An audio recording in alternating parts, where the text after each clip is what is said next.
परमेश्वरको उपस्थितिमा दौडिने कुराले चाहिँ हजुर हामीलाई कतिखेर परिवर्तन गर्न थाहा हुँदैन। हामी परिवर्तन भइसकेका हुन्छौँ। समय लाग्ला तर जत्रै घाउ पनि पुरिन्छ अनि निको हुन्छ। हालेलुया। अनि म तपाईँलाई यही भन्छु, तपाईँको जीवनका हरेक बोझहरूलाई ख्रीष्टले बोक्न सक्नुहुन्छ। आमेन। तपाईँलाई निको पार्न सक्नुहुन्छ, तपाईँको निम्ति बाटो खोल्न सक्नुहुन्छ, किनभने हाम्रो परमेश्वर चाहिँ वे मेकर परमेश्वर हुनुहुन्छ, बाटो बनाउने परमेश्वर हुनुहुन्छ। आमेन। र हाम्रो काम चाहिँ उहाँ कहाँ दौडिने र उहाँको मुहारलाई हेर्ने, उहाँको बाटो हेर्ने, उहाँको आश गर्ने, हजुर उहाँलाई पुकार गर्न नछोड्ने।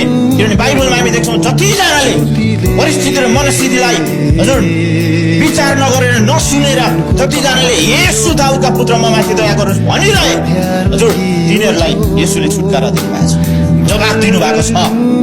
आमेन। आमेन।